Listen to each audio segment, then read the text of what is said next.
দিনটা ছিল মহাবীর জয়ন্তী, তাই একগাল হাসি নিয়ে ছুটে পড়লাম চা খাওয়ার জন্য। একা একা চা খেতে ভালো লাগে না, তাই অনেক দিনেই চাটা আমার স্কিপ হয়ে যায় সকালে। আজকে সিদ্ধার্থ থাকাতে দুইজন একসাথে চা খেয়েছি অনেক দিন পরে। চা খেয়ে এসে পড়লাম রান্নাঘরে। একটু মাশরুম কেটে রেখেছি, আর এইদিকে দিয়ে দিয়েছি, প্রেসারে বসিয়ে দিয়েছি একটু কালার ডাল। এটা হতে যেহেতু টাইম লাগে, তাই ভাবলাম এটা বসিয়ে আমি বাকি কাজগুলো সেরে ফেলি। এখানে দিয়েছি একটু চিরা কাঁচা লঙ্কা আর একটু নুন দিয়ে ঢেকে দিয়েছি। একটা আম ছিল অনেকদিন ধরে ফ্রিজে, ভাবলাম আমটাকেই আজকে মাখা করি। আম মাখা যেহেতু একা খেতে ভালো লাগে না, যে কোনো টকই একা খেতে ভালো লাগে না, তাই আজকে সিদ্ধার্থ বাড়িতে থাকাতে ভাবলাম আমটা মাখলে বেশ ভালো লাগবে। তারপর আমটাকে মাখা করলাম। আম মাখা করতে করতে ভাবছিলাম আম মাখা লাস্ট কবে খেয়েছি, সত্যি তো মনে পড়ছে না। এই মাখা খাওয়ার যে শখগুলো আমার এসেছিল আমার বড় মার থেকে। বড় মা মানে আমার মার দিদা, খুব ভালো মাখা করতেন তিনি। ওই দিদার থেকেই কত যে আমের মাখা এটা সেটা মাখা খেতাম, সেটা আর বলে বোঝানোর মতো না। আম মাখা আমার রেডি। ভাবলাম একটু সিদ্ধার্থকেও খাইয়ে দেখাই কেমন হয়েছে। আমার তো বেশ ভালো লেগেছে। এই দেখো, ওর মুখের এক্সপ্রেশন দেখেই তোমরাও বুঝতে পারবে আমটা কতটা টক ছিল, কিন্তু ভীষণ স্বাদ হয়েছিল। জানি না অনেকদিন পরে খাওয়াতেই স্বাদ লেগেছিল নাকি সত্যিই স্বাদ হয়েছিল। সিদ্ধার্থ বলছিল স্বাদ হয়েছে।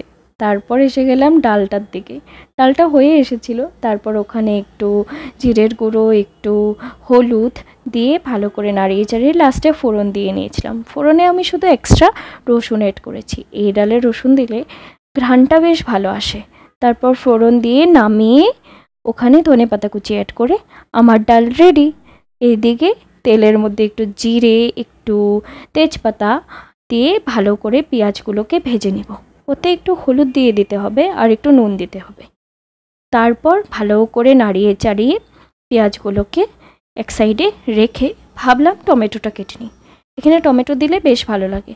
কেউ কেউ টমেটো দেয় না, বাট আমার ভালো লাগে। টমেটো তো আমার অল টাইম ফেভারিট।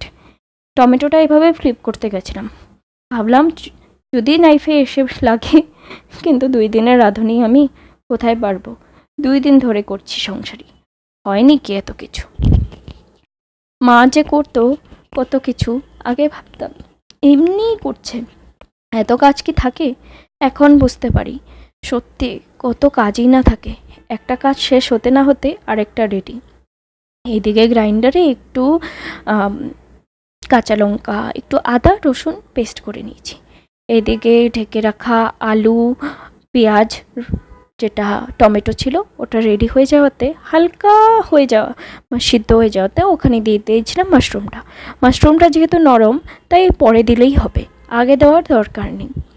তারপর সব কিছু একসাথে ভালো করে নাড়িয়ে আমি ওতে একটু জল দিয়ে দিয়েছিলাম যাতে নিচে না লেগে ধরে, তারপর আর যাতে সিদ্ধটাও তাড়াতাড়ি হয়ে যায়। তারপর ওটা একটু টাইম ঢেকে রেখে পরে জলটা যখন পুরো টেনে এসেছে চেক করে নিচ্ছিলাম আলুটা হয়েছে কিনা। আলু হয়েছে মানে সব কিছু রেডি। এবার এতে দিয়ে দেবো ওই যে বেটে রেখেছিলাম মশলাটা, ওটা সাথে একটু জিরের গুঁড়ো। তারপর মশলাটা ভালো করে কষাতে হবে।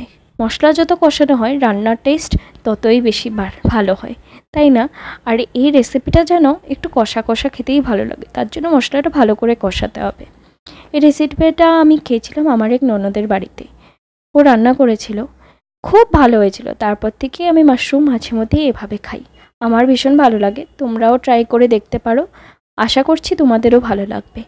মাশরুম এভাবে রেডি। তারপর ভাবলাম কি বানাই, ডালের সাথে তো কিছু লাগবে। তারপর মাথায় আসলো কি বলতো, বেগুন ভাজা। কালার ডালের সাথে বেগুন ভাজা হলে আর কি লাগে। তারপর গোল গোল করে একটু বেগুন ভেজে নিয়েছি। ভেজে ওখানে ভাজার আগে ওখানে যা যা দিতে হয় নর্মালি, চিনি, একটু নুন, একটু হলুদ আর একটু লঙ্কার গুঁড়ো।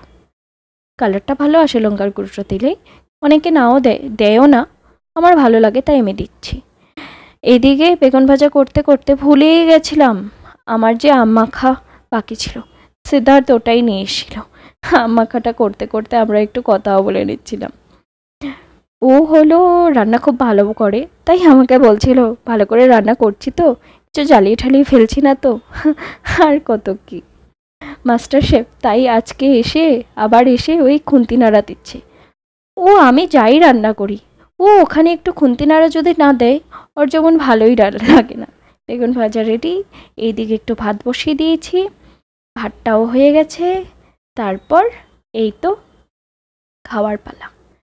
সিদ্ধার্থ কালার ডাল ভালোবাসে না, কিন্তু দেখি আজকে ওর কেমন লাগে। ফার্স্ট টাইম আমার হাতে কালার ডাল ট্রাই করছে, আশা করি ভালোই লাগবে, দেখা যাক কেমন লাগে। বেগুন ভাজা আর কালার ডাল তো আমার প্রিয়, আর আমার বাবারও খুব ফেভারিট। আমি রান্না করেছি আর দেখো কি বলছে, ভালো করে খাবে কিন্তু, আমাদের বাড়িতে এসেছো। এগুলো জোক না। যখন ও বলে আমার বাবার কথা মনে পড়ে যায়, বাবাও এভাবে বলে। এভাবেই আমাদের দুপুরটা শেষ হলো। সবাই ভালো থেকো, দেখা হচ্ছে পরের ভিডিওতে। আর হ্যাঁ, সিদমিতার সাজানো সংসারকে কিন্তু লাইক সাবস্ক্রাইব করতে ভুলো না। টাটা।